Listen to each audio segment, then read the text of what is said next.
Ear infections, middle ear.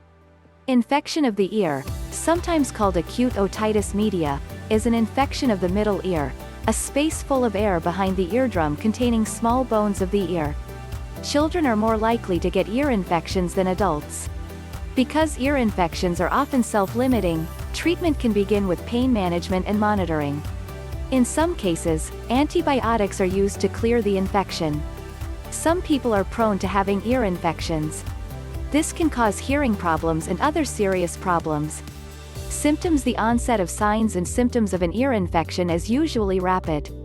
Children: common signs and symptoms in children include ear pain, especially when lying on the floor pulling on the ear, sleep problems, crying out of the ordinary noise problem, hearing or responding to sounds, loss of balance, fever of 100 F, 38 C, or higher, discharge of fluid from the ear, headache, loss of appetite. Adults: common signs and symptoms in adults include ear pain, discharge of fluid from the ear, hearing problem. When to see a doctor: signs and symptoms of an ear infection can indicate several conditions.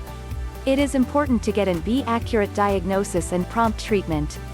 Call your child's doctor if symptoms last longer than a day. Symptoms are present in a child under 6 months of age. Ear pain is severe. Your baby or toddler does not sleep or get irritated after catching a cold or other shortness of breath. You can see discharge, redness or bloody fluid from the ear. Causes: infection of the ear is caused by a virus or a virus in the middle ear.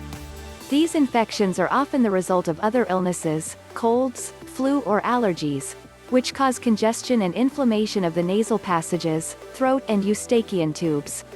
The role of the Eustachian tubes: the Eustachian tubes are small tubes running from each middle ear to the back of the throat, behind the weeping passages. The throat of the tube is open and close to control the air pressure in the middle ear, refresh air to the ear, drain the normal fluid from the middle ear. The swollen Eustachian tubes can be blocked, resulting in increased fluid in the middle ear. This fluid can be infected and cause symptoms of an ear infection.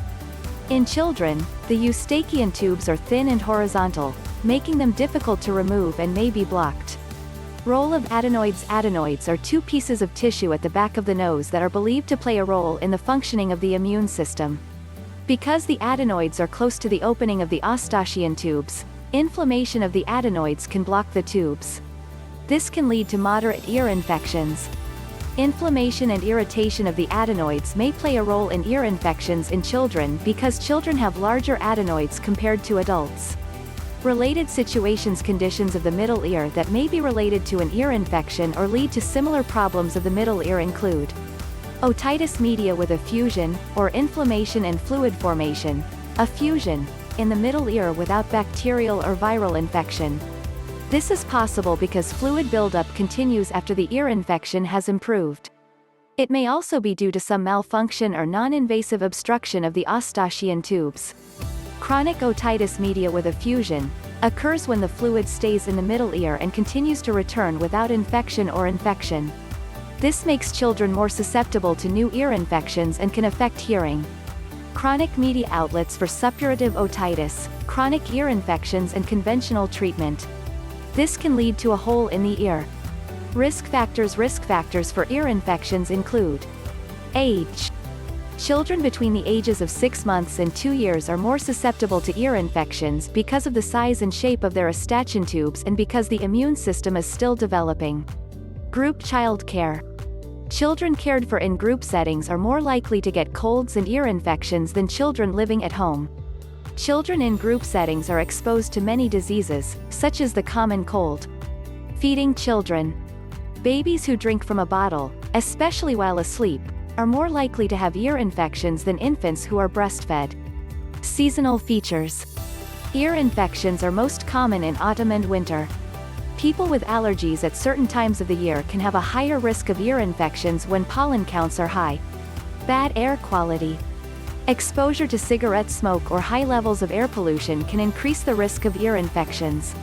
Alaskan heritage ear infections are very common in Alaska people.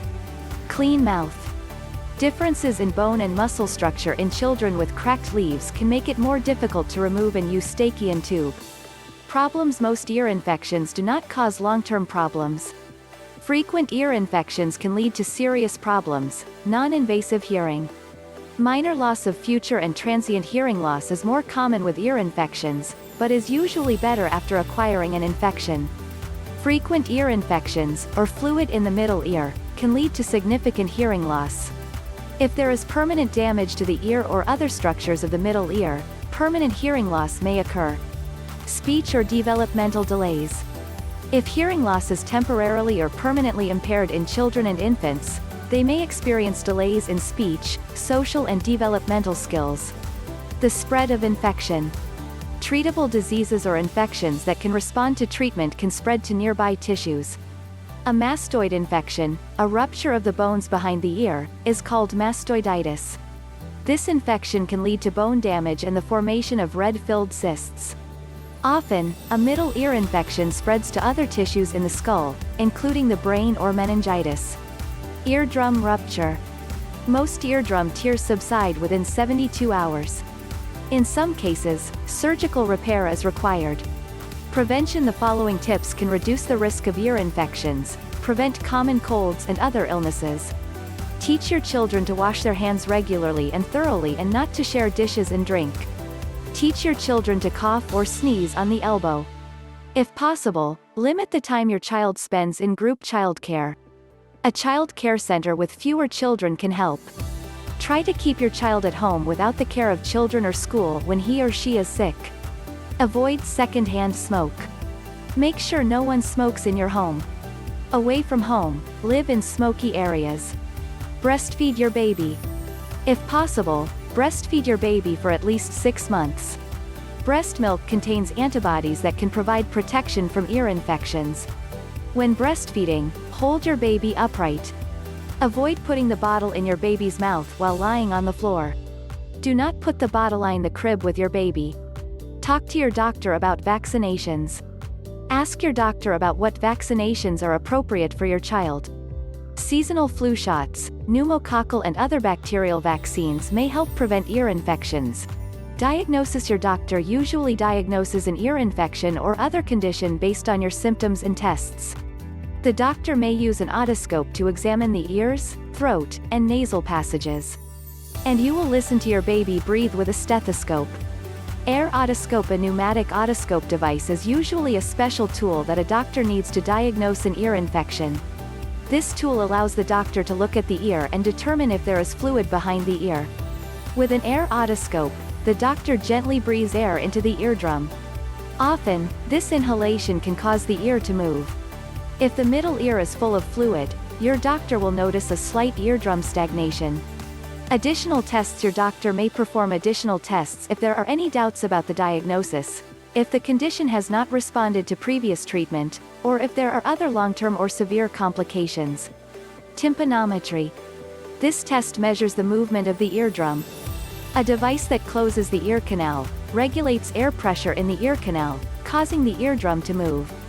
The machine measures the movement of the eardrum and provides an indirect measure of pressure within the middle ear. Acoustic reflectometry.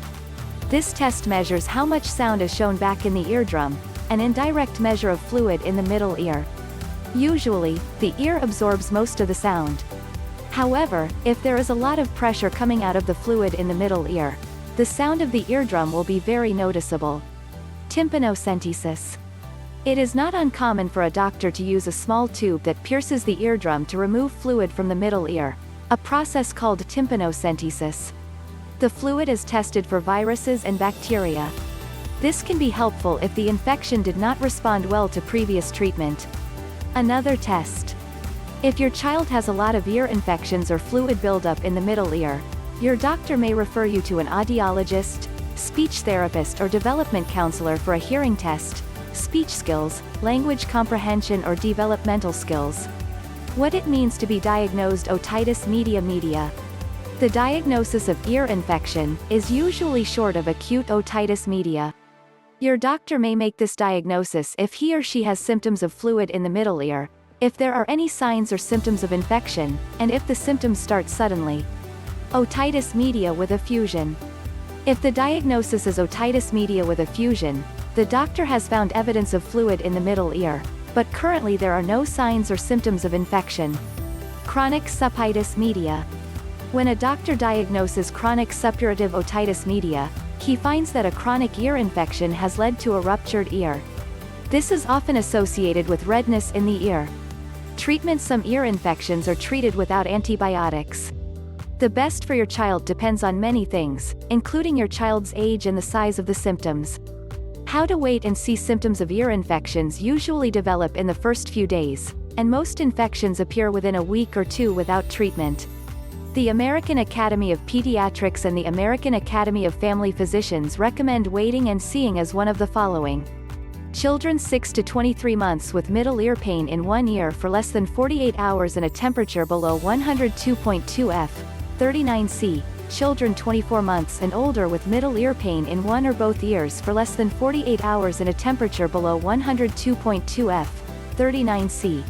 Some evidence suggests that antibiotic treatment may be helpful to some children with ear infections. On the other hand, using antibiotics too often can cause the bacteria to become resistant to the drug. Talk to your doctor about the benefits and risks of using antibiotics. Pain management: your doctor will advise you on medication to reduce the pain of ear infections. This could include the following. Pain medications. Your doctor may advise you on the use of over-the-counter acetaminophen, Tylenol, others, or ibuprofen, Advil, Motrin IB, others, to relieve pain. Use drugs as directed on the label. Be careful when giving aspirin to children or adolescents. Children and adolescents recovering from chickenpox or flu-like symptoms should never take aspirin because aspirin is linked to Reye's syndrome. Talk to your doctor if you have any problems. Anesthesia drops. This can be used to relieve pain if the ear does not have a hole or tear through it. Antibiotics: after the initial observation, your doctor may recommend antibiotic treatment for ear infections in the following cases. Babies 6 months or older with moderate to severe pain in one or both ears for at least 48 hours or a temperature of 102.2 F, 39C, or higher. Babies 6 to 23 months with middle ear pain in one or both ears for less than 48 hours and temperature below 102.2 F, 39C. Children 24 months and older with middle ear pain in one or both ears for less than 48 hours and a temperature below 102.2 F, 39C. Children under the age of 6 months with certified otitis media are more likely to be treated with antibiotics outside the initial waiting period. Even if the symptoms have improved, be sure to use the antibiotic as directed. Failure to take all medications can lead to recurrent infections and resistance to antibiotics. Talk to your doctor or pharmacist about what to do if you miss a dose accidentally. Ear tubes: if your child has certain conditions, your child's doctor may recommend a procedure to remove fluid from the middle ear. If your child has recurrent, chronic ear infections, chronic otitis media, or progressive fluid buildup in the ear after an infection, otitis media with effusion, your child's doctor may suggest this procedure. During a surgical procedure called a myringotomy, the surgeon creates a small opening in the ear that allows him to absorb fluid from the middle ear. A small tube, tympanostomy tube, is inserted into a hole to help air in the middle ear and to prevent excess fluid. Some tubes are designed to stay in place for 4 to 18 months and then collapse on their own. Some tubes are designed to last longer and may need to be surgically removed. The eardrum is usually closed again after the tube has fallen or been removed. Treatment of suppurative otitis media: chronic infections that lead to a rash or rash on the ear, called chronic suppurative otitis media, are difficult to treat. It is usually treated with antibiotics treated as drops. You can get instructions on how to absorb fluid through the ear canal before applying the drops. Caution: children with a common infection or with persistent fluid in the middle ear will need close monitoring. Talk to your doctor about how often you should schedule follow-up appointments. Your doctor may recommend routine hearing and language tests. Preparing for your appointment: you will probably start by seeing your family doctor or pediatrician. You may be referred to an ear, nose, and throat specialist, ENT. If the problem persists for some time, does not respond to treatment, or occurs frequently. If your child is old enough to respond before your appointment, talk to your child about any questions your doctor may have and be prepared to answer questions on behalf of your child. Questions for adults will address many of the same issues. What signs or symptoms did you see? When did the symptoms start? Is there any earache? How would you describe pain? Mild, moderate, or severe? Have you ever noticed symptoms of pain in your children or in their infancy, such as ringing in the ears, difficulty sleeping, or unusual irritability? Did your child have a fever? Is there an eardrum? Is the discharge clear, cloudy, or bloody? Have you ever seen a hearing impairment? Does your child respond to silent noises? Does your older child ask, "What?" often? Has your child recently had a cold, flu, or other respiratory symptoms? Does your child have certain seasonal illnesses? Has your child had an ear infection in the past? What? Is your child suffering from certain medications, such as amoxicillin?